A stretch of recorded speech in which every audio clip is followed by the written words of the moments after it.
Hello everyone, my name is MrHurriicane, and today I'm recapping the first season in the Jaguars franchise on Madden 16. Obviously the season did not go very well for us, and we all know the record stands at 3-13. There's not really a whole lot to talk about in this recap, but there are some things I did want to mention heading into next year, and just things that happened to this team in Season 1. 3-13 is obviously a terrible record. The Jaguars have another early pick. We'll be picking very early, second or third, up here after the Cardinals. But we allowed 534 points. That is by far the most in the league. We scored 336 points, which is bottom 10 in the league. And we finished the season on a 4-game losing streak. So where do we go from here with the Jacksonville Jaguars? Obviously, in the offseason, it's all about improving this roster and trying to get them in a position to win more than 3 games, as they've now won 3 games 2 straight seasons. Things got off to a very interesting start this season, as we played the Panthers very tough in Week 1, took advantage of some Cam Newton interceptions, lost 24-20, and then came back with a great offensive showing against the Dolphins, put up 452 yards of offense. Blake Bortles was very effective in this game. A lot of passing yards on both sides, and we ran the ball well. We won that game. We were 1-1 on the season. And then we headed into a very tough stretch. We lost to the New England Patriots 52-3.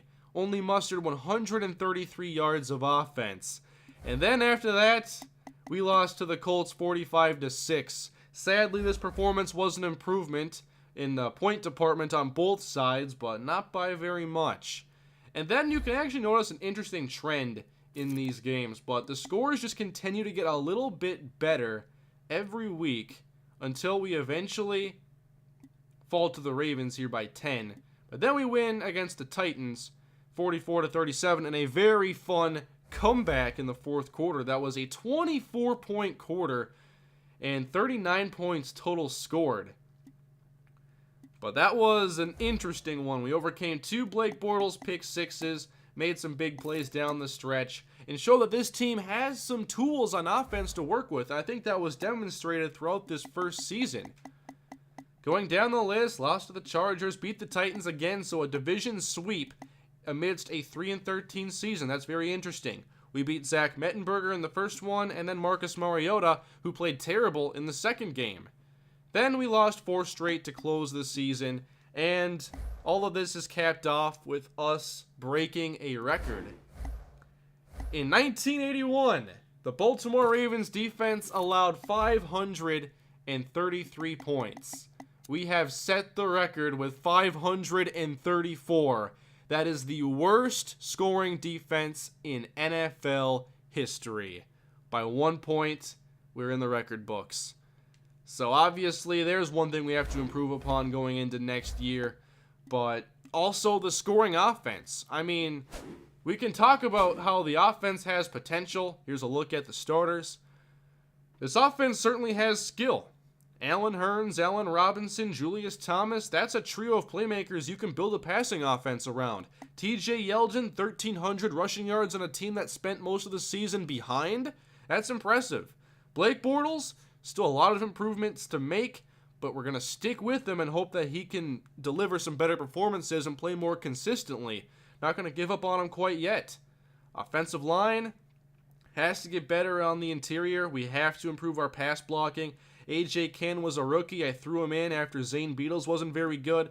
A.J. Cann wasn't really any better, but he has a brighter future for us if I can get him upgraded and improve his pass blocking. But we have to improve the protection for Blake Bortles. He was sacked over 50 times this season. And I want to show you guys a lot of the team stats before I get into the individual stats that you guys have seen week in and week out. So if I can find them, I will share them. Okay, here are the team stats. And we all know that we didn't score enough points. And yardage-wise, we were right here. I wish it would just tell us the place we were in, but it's obviously bottom half of the league in total offense. In terms of passing yards, obviously the sacks take away a lot from this, but we're still in the upper half of the league. And Blake Bortles finished in the top 10 in passing yards. Running the football. Looks like we're around league average or maybe a little bit below. 1,829 points per game. That is the telling stat, though. 21 points per game. You gotta score points. And we didn't score enough touchdowns. This season, I felt like we were allergic to the end zone. We could move the ball down the field, but something would always happen.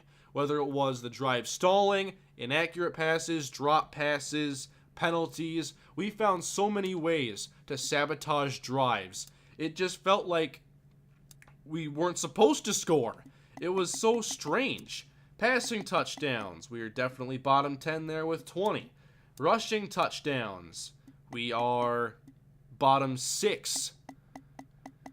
So next year, obviously, first and foremost, find the end zone and keep our opponents out of the end zone. Can we do those things? First downs. We were third in first downs and still one of the worst scoring teams. That's a perfect way to just look at this season. Yes, the offense has potential and production, but points are the ultimate goal. Defensively, don't even want to see if we're first in pass yards allowed. We're not. We're fourth.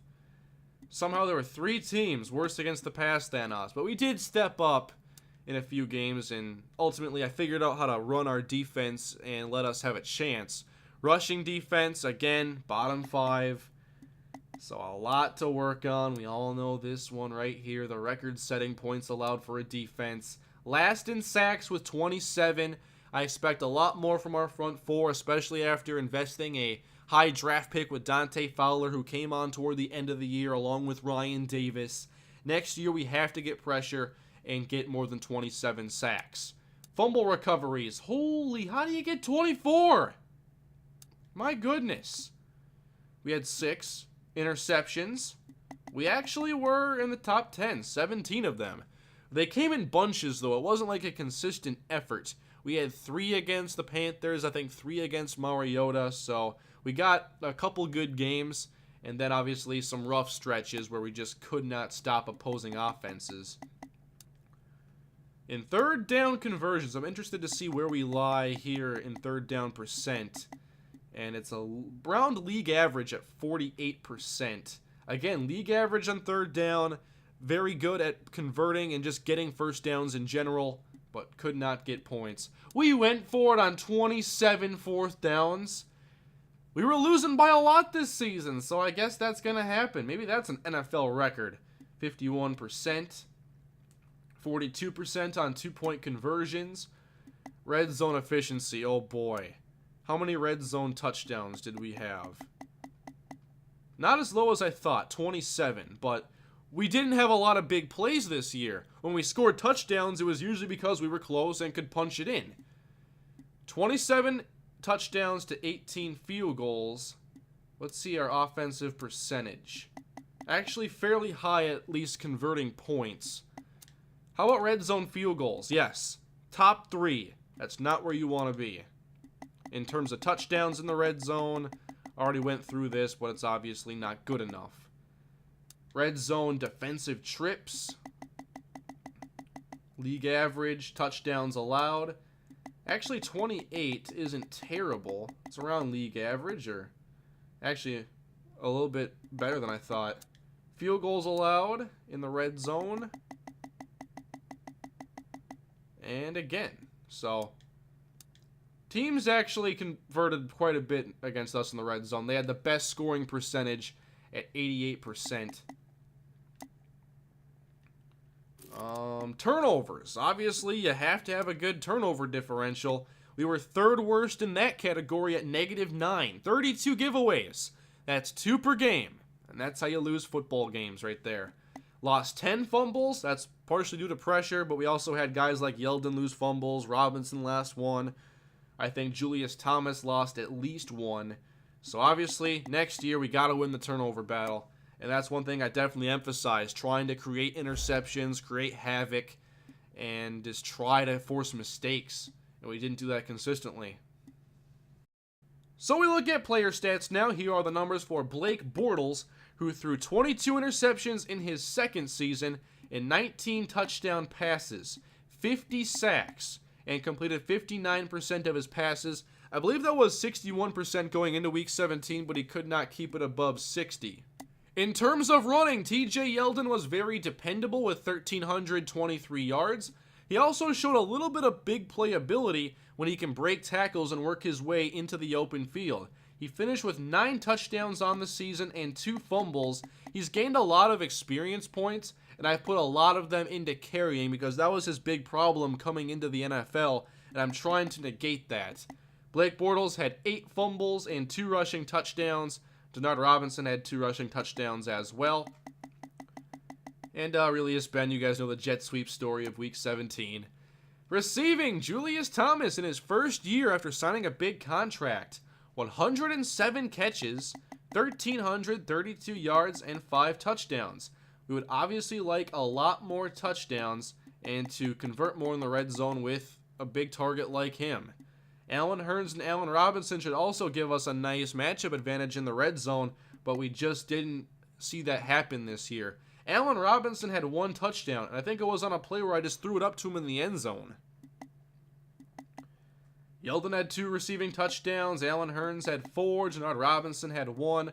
Mercedes Lewis with 3. Aurelius Ben with 2. Clay Harbor had 1. And Rashad Green had 1 on a very impressive fade from Blake Bortles. I think that was the Tennessee game, the second one. Blocking, I don't think the sack numbers are quite complete here, but A.J. Cann has 12. Zane Beadles had 7. So you can see A.J. Cann had 12 on considerably more snaps. I'm not sure who has the higher rate, like snaps per sack allowed, but I don't think these sacks allowed are completely accurate anyway. So I'll just call them pretty much even and say that hopefully A.J. Cann develops. But we also had some problems with Brandon Linder in pass protection. We saw that in Week 17 when J.J. Watt broke the sack record. Not in a single game at least, but he broke the season record and had 2 sacks in the game. Defensively, Sergio Brown was really good at filling in the running game. Cyprian did a good job as well. Telvin Smith was one of our best performers on defense. He was very good at making plays in space and probably one of our most sure tacklers. We had a lot of guys miss tackles, but Smith really wasn't the guy that was doing that. Posluszny also had over 100 tackles with 105. Going down the list, here are the tackle stats for everybody else. Tackles for loss, what do we have here? Posluszny with 13, Telvin Smith with 12, Skuta with 8. Sacks, we obviously were last in the NFL. Dante Fowler in his rookie year had 7.5. I want to see him become more consistent next year. Ryan Davis had 6.5, and nobody else had more than 2.5. We also expect a lot more from Jared Odrick, who definitely underperformed in his first year after signing a big contract. Interceptions, Devon House had an interesting season. He didn't play well at left cornerback, so I moved him to right, where he was at least somewhat good. He wasn't good against Malcolm Floyd. He wasn't good, I believe, against Vincent Jackson. And he wasn't good against Andre Johnson. Those guys completely destroyed him in coverage. But he still finished with 5 interceptions. And overall, I think he played okay. It definitely wasn't as good as I had hoped, but I don't think it's as bad as the bad games made it appear. Pass deflections, oh I love this. Gratz had 6, James Michael Johnson with 6, Telvin Smith with 5. Forced fumbles, nobody had more than 1. Fumble recoveries, we did a good job at making sure we secured those opportunities. Did not force a safety, and did not have a defensive touchdown. Kicking, Jason Myers was very good, 33 of 34. Punting, Brian Anger, 55 punts. How many inside the 20? Only 9. It seemed like a lot more than that to me. Kick returns, Denard Robinson had a touchdown. Marquise Lee, definitely a worse average than Robinson after Lee had 2 returns for a touchdown in the preseason to win that job, but I don't think he'll have it going into next year because Robinson was far more effective. And punt returning, Not really much to show here because of the sample size. We had a touchdown call back with Denard Robinson on a Aaron Colvin block in the back. So that is a look at the team stats. I'll show you guys the league leaders now. This is always a good thing to look at. Aaron Rodgers with nearly 6,000 passing yards, 51 touchdowns, and interceptions goes to Blake Bortles with 22. Colt McCoy must have started all season. Here are other numbers. Jameis Winston was the most sacked quarterback, though, followed by Flacco and Teddy Bridgewater, Eli Manning. So a lot more had it worse than Blake Bortles, but 50 is still far too much. Completion percentage, where is someone who actually played a lot? Aaron Rodgers had 71. The rushing title goes to Jamal Charles. Mark Ingram, though, a little bit behind him with 19 touchdowns. Adrian Peterson had 1554 with 9 scores. Eddie Lacy had 20 rushing touchdowns. Here is Yeldon above DeMarco Murray, Melvin Gordon, fellow rookie, Arian Foster, Jeremy Hill, Frank Gore, some good company. Oh wow, Niall Davis also had 20 rushing touchdowns, while Jamal Charles had 14. Fumbles. Wow, Blake Bortles. Eddie Lacy, though, had 7. Receiving, James Jones led in catches and yards. Wow, I did not see that coming. And Randall Cobb's in second. Julius Thomas, though, third in receptions. Only 4 guys at over 100. That's a really low mark compared to my Madden 15 franchises, at least. Here are the yardage leaders. Roddy White checks in with over 1,000. Kamar Aiken, Terrence Williams, Ruben Randall, Michael Crabtree, Percy Harvin, Odell Beckham. Touchdowns goes to Jalen Strong and Demaryius Thomas. And obviously the Texans have DeAndre Hopkins as well. So some very good targets to deal with. And I'm assuming after a season like this and a potential Rookie of the Year, that Strong is going to be very high rated going into his second year. Defensively, standout linebacker C.J. Mosley leads with 171. In sacks, J.J. Watt had 24. That's an NFL record. Justin Houston behind him with 18. Ziggy Ansah, 17.5. DeMarcus Lawrence with 17. Most interceptions is a linebacker, and 3 out of the top 5 are linebackers. Bobby Wagner, Orlando Scandrick, DeQuell Jackson, Brandon Marshall, and Darius Slay. Wow. Devon House is up there, obviously. Forced fumbles goes to Navarro Bowman with 6. That's a lot. We had nobody on our team have more than 1. Let's see. Defensive touchdowns. Nobody had more than 1, really. Alright, top kick returners and touchdowns. Trey McBride, Odell Beckham, and Patrick Peterson. Best average is Patrick Peterson. In the punting department, Denard Robinson on very few carries or very few attempts. CJ Spiller, 8.8. Marquise Lee, 10.8. And Percy Harvin, 8.6. Punt return touchdowns, Spiller and Harvin. Alright, your NFL MVP is Aaron Rodgers by no surprise. Coach of the Year is Andy Reid. Now check out the NFC awards. The Offensive Player of the Year is Aaron Rodgers. Defensive Player is Bobby Wagner. Offensive Rookie goes to Jameis Winston, which is good for us.